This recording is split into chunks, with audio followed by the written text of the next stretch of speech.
各位同學仔，大家好，我係陳遠望老師。今期嘅好書推介呢，陳 Sir 就揀咗一本叫做《香港尋味》嘅本地書籍，咁亦都係本地人、香港人親手手繪記錄嘅一本書啦。咁主要就係講返香港本土嘅飲食文化嘅。咁作者就係許秀惠女士啦。嗱，咁呢一個咧就係許秀惠女士啦，咁佢就去咗好多本地唔同嘅一啲餐廳啦，咁去畫翻一啲本地嘅小食啊，或者係一啲出名或者叫做一啲本土少少嘅一啲食物出嚟嘅。咁所以本書裡面咧，其實除咗有一啲嘅文字之外，去介紹咧，亦都有一啲好精美嘅圖案啦，大家係可以去睇到嘅，就好似佢手寫攞住呢一個嘅蛋撻啦，同埋格仔餅咁樣啦。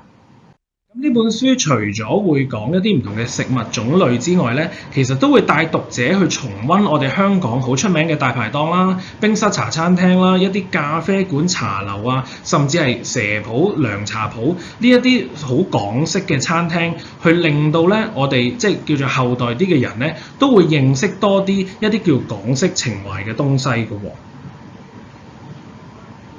咁當然，除咗一啲歷史之外，大家咧有冇聽過一啲嘅大排檔或者茶餐廳嘅一啲術語咧？或者佢哋有陣時，我哋見到侍應寫咗一啲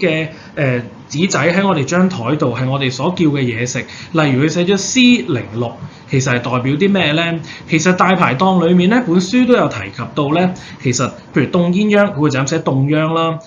凍檸檬可樂咧，佢會寫 C06喎。茶酒佢會寫就係茶酒啦，咁其實茶酒就係唔加砂糖、唔加淡奶，改做煉奶嘅奶茶嚟嘅，咁佢哋就會咁樣寫。咁點解佢哋要咁樣寫咧？咁因為其實如果咁樣寫，我就唔使每一次你睇下凍檸檬可樂就係好多筆畫噶嘛，咁但係有陣時茶餐廳啊、大排檔啊都務求佢哋嗰個嘅速度落單速度要快啦、要迅速啦，咁所以就會用一啲所謂嘅術語去做代替啦。咁但係當然啦，同學仔就唔適用於我哋平時日常去譬如寫作文啊嗰啲就梗係唔可以用啦。咁但係呢一個亦都係我哋本土文化嘅之一嚟嘅。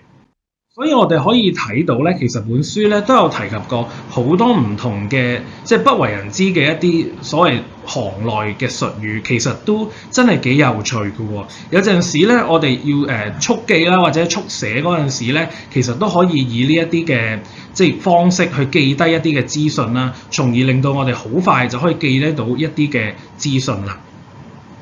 同學仔唔好以為書裡面嗰啲手繪咧係虛構嘅喎，其實咧作者都係用咗1年時間去遊走咗香港唔同嘅地方啦，記錄咗唔同餐廳啊、大排檔啊之類一啲本地嘅，譬如有啲嘅衰落啊，或者係有啲唔同嘅變遷啊文化，其實都係真嘅。所以佢譬如佢真係咧當時係去咗呢間玉葉甜品鋪嗰度去 mark 低或者去畫低一啲遊客啊，或者係一啲唔同嘅用膳者啊，喺度食嘢嗰陣時嘅情況嘅喎。除咗甜品鋪啦，咁我哋而家啱啱睇到呢一度啦，其實都係傳統嘅鐵皮大排檔咧，其實都有好多唔同嘅設備係會我哋見到嘅喎。咁不過咧，其實我哋因為社會嘅進步啦，咁所以咧，其實好多地方嘅餐廳咧都已經係有冷氣，而唔再需要好似呢一個大風扇咁樣啦，或者係啲台咧全部變晒卡位，就唔係呢啲摺凳啊，或者係叫摺台嘅東西啦。咁電燈泡都係啦，以前興用鎢絲燈膽，但係而家社會進步啦，或者啲科技嘅進步啦，都轉上 LED 燈，可能更襟用啦。咁但係種種嘅一啲設備啦，同埋種種一啲唔同嘅歷史啦，其實呢本書咧都可以話咗俾我哋聽，香港嘅飲食文化咧，即係除咗食物之外，其實我哋坐入餐廳或者一啲食嘢嘅地方，其實佢哋嘅設備咧都係會因應時代而有啲唔同嘅變遷嘅喎。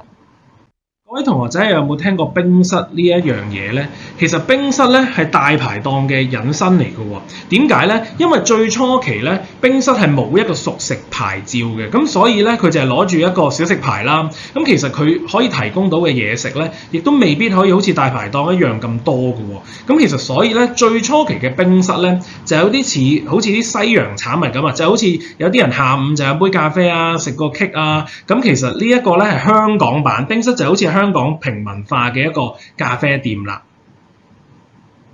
除咗大排檔同埋冰室之外咧，其實各位同學都可能有機會日常喺街嗰度咧就會見到呢一啲嘅小販車嘅。咁呢個小販車咧，其實都係一個手繪啦，就係畫緊即係點樣去整雞蛋仔啦，同埋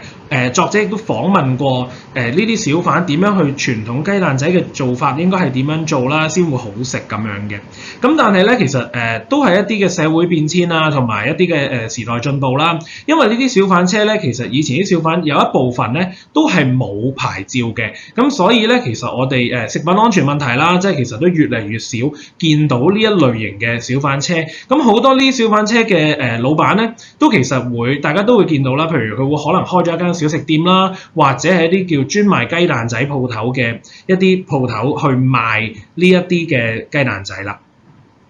咁快餐文化咧，大家都聽得多啦。例如而家現代嘅即係麥當勞、KFC 啊、Jollibee 啊呢啲好多都係啦。但係其實咧，去回數翻去到70、80年代嗰陣時咧，都已經係興起快餐文化㗎咯喎。作者咧佢就相信茶餐廳咧係大排檔同埋冰室結合嘅產物嚟嘅。因為點解啊？茶餐廳咧就有啲粥粉麵飯啦、常餐啦、西式套餐啦、西多啦，係咪咖啡奶茶呢啲包羅萬有，其實佢係概括晒大排檔同埋冰室嘅一啲食物嘅餐單嘅。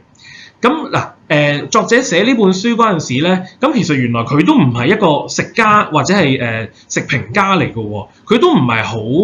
熟悉呢一方面嘅嘢。咁但係經過佢呢一年去周圍遊走啦，咁佢就亦都係打聽到啲身邊熟悉嘅餐廳咧，咁佢哋究竟之間有咩關聯咧？咁其實進行一啲嘅探索嘅時候，佢先覺得原來當中嘅趣味就係原來茶餐廳可能就係一個後現代啲嘅一個產物嚟嘅喎，就係包含咗啱啱所講啦，即係一啲嘅冰室啦，同埋啱啱所講嘅大排檔啦。咁所以咧，各位同學仔，其實呢一本書咧，我都覺得好值得睇嘅。即係我睇完之後，我都覺得即係除咗個作者畫畫好靚之外啦，咁大家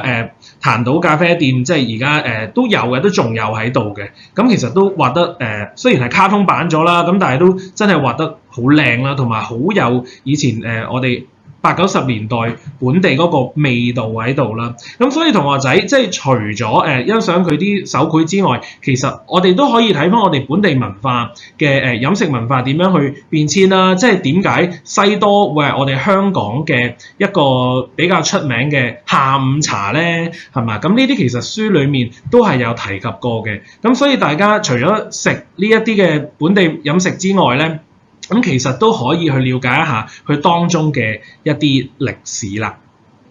咁今次嘅分享就到呢度啦，多謝各位。